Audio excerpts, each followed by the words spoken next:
নমস্কার বন্ধুরা, কলেজ এক্সকারশনের ট্যুরে আমরা অনেক বেরিয়ে পড়েছিলাম অনেক দূরে। তো সবাই মিলে বেরিয়ে আমরা পৌঁছলাম রাজগীর। সকাল সকাল স্নান টান সেরে নিলাম, হোটেলে ফিরেই আমরা স্নান সেরে নিয়েছিলাম। তারপর একটু সূর্য প্রণাম করে টিফিন সারলাম, সেরে আমরা ঘোড়ার গাড়িতে করে বেরিয়ে পড়েছিলাম ভ্রমণ করতে। তো পার হেড 250 টাকা করে নিয়েছিল ঘোড়ার গাড়ি, একটা গাড়িতে 5 জন করেছিলাম। তো এই হচ্ছে আমাদের গাড়ি, এখানে আমরা 5 জন ছিলাম।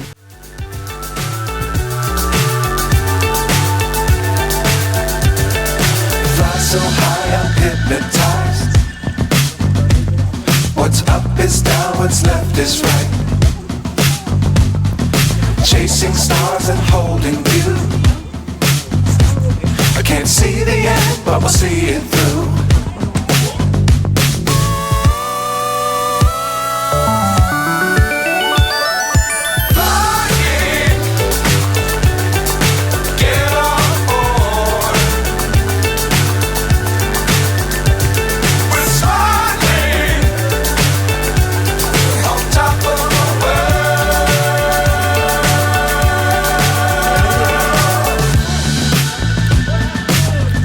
Times don't fly too high. Be sure to keep them.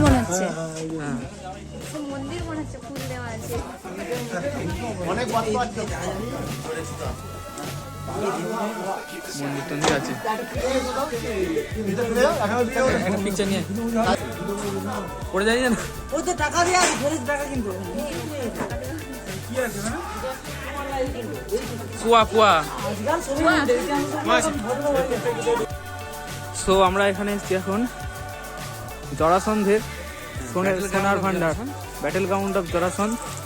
We have to visit that Son Bhandar, gold treasury. ওকে,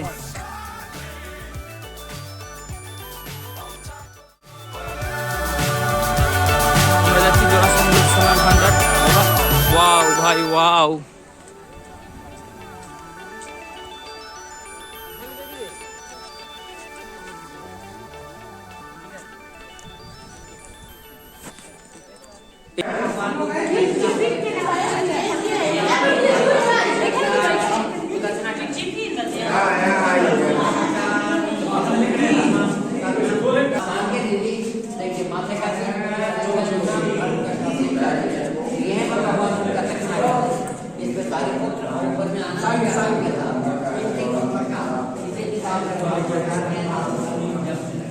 এখানে মন্ত্রতন্ত্র কিছু খচিত থাকে।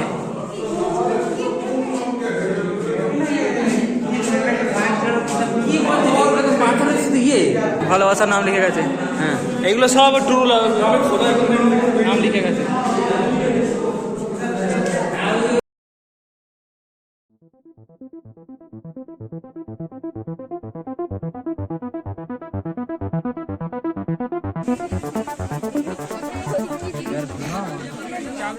এখানে সেই জায়গা যেখানে ভীম হচ্ছে জরাসন্ধের 2 পা একদম চিড়ে দিয়েছিল, আলাদা করে দিয়েছিল, দুদিকে ছুঁড়ে দিয়েছিল। এই সেই জায়গা, বিখ্যাত জায়গা, আমরা মহাভারত দেখেছি দ্বাপর যুগে।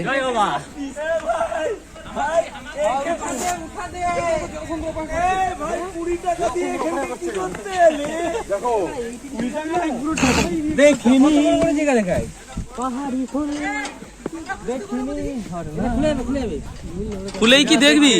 खुले ही तो देखा जाए। तू समझा? हाँ। नहीं, तू समझा नहीं।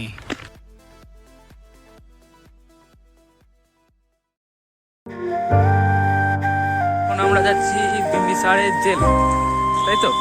বিম্বিসার জেল, দেখি কি সেখানে আবার কি আছে।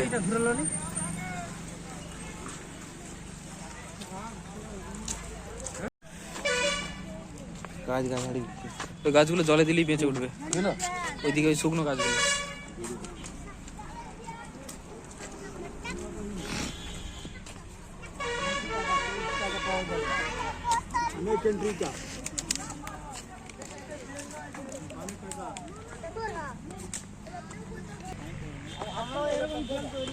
এটা কি জাহাজ? এটা কি জেলবে?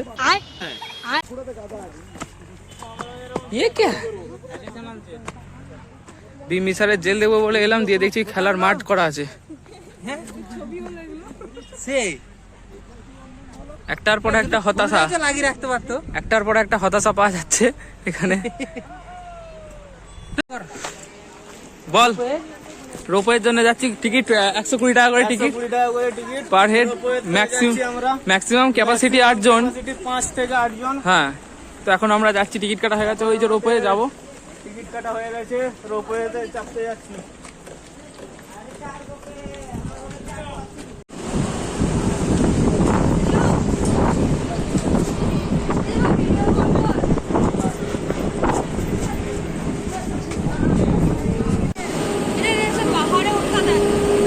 রোপওয়ের ইঞ্জিন।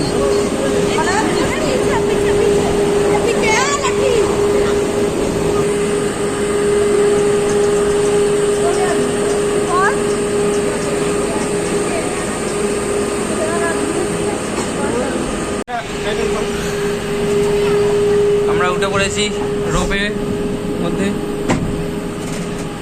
5 জন। রোপের ভিতর থেকে আমরা দেখছিলাম পাহাড়, গাছপালা নিচে পেরিয়ে এত সুন্দর লাগছিল, মনে হয় যেন পাখিরা এই দৃশ্য সব সময় দেখতে পায়। মানুষ যদি পাখি হতে পারতো তাহলে হয়তো এই দৃশ্য তাদের কাছে সব সময় উপলব্ধি করাতে পারছিল, কিন্তু কি করা যাবে।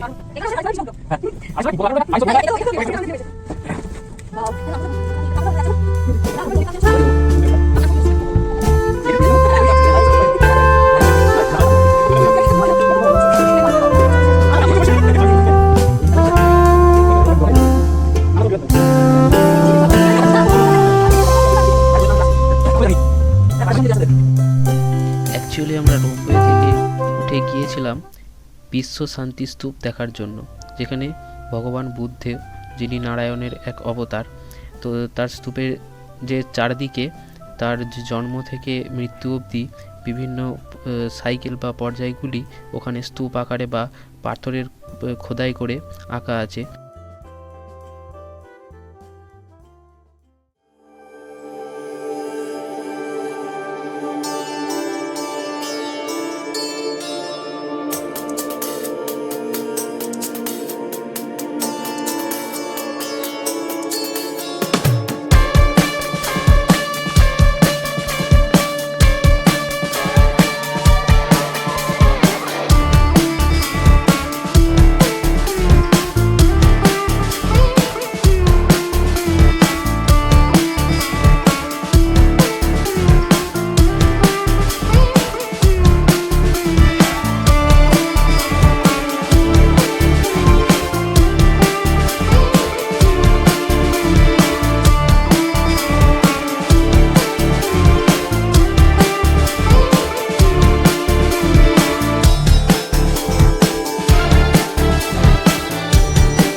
নেমে গেলাম নিচেই।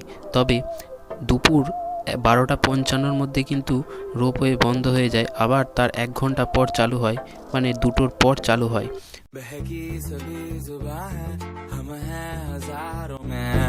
अब की कमी जरा है, हर चीज खास।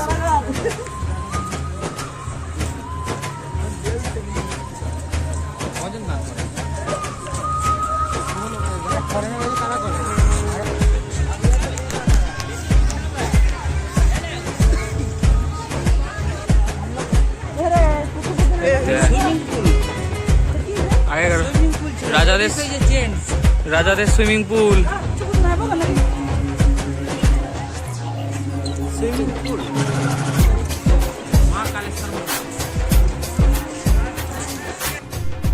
আমরা এখন যে জায়গাটায় আছি সেটা হলো ব্রহ্মকুণ্ড। এখানে গরম জল মানে বের হয়, তো সেই গরম জলে যারা স্নান করলে নাকি চামড়ার অনেক রোগ এসব আর কি সেরে যায়, অনেক রোগ এবং চামড়ার যে রোগ হয় স্কিন প্রবলেম সেগুলো অনেক সেরে যায়। এই জলটা পুরো গরম থাকে আর এখানে স্নান করাও যায়, জল নিয়ে যাওয়া যায়। তো স্নান করার জন্য ছেলেদের আর মেয়েদের আলাদা আলাদা চেম্বার করা আছে অনেকগুলো, ঠিক পাইপ সিস্টেম করে করা আছে। আর এইখানে একসাথে চান করা যায় পুকুরের মতো অনেক নিচে মাটির।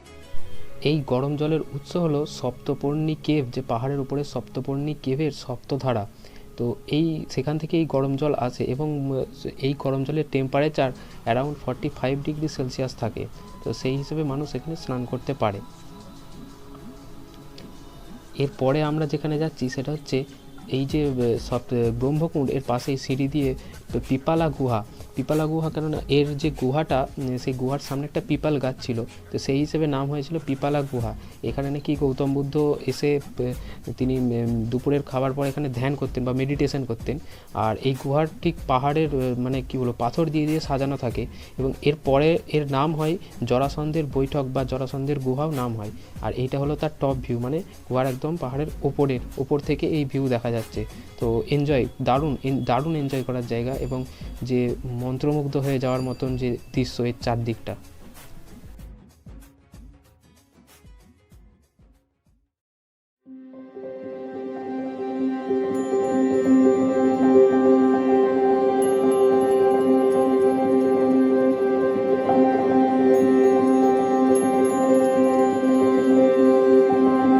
জাপানি মন্দির।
এই জাপানি মন্দিরের অসাধারণ সব কারুকার্য আর এই যে মূর্তি বা ওদের যে ধর্মগুরু এনাদের যে মূর্তি এইসব দেখি এবং যে পুরনো ইতিহাস সমস্ত ছবিতে লেখাই আছে, তো সেইগুলো সব দেখতে দেখতে আমাদের আজকের মানে যে ভিডিও বা ব্লগ সেটা শেষ হয়।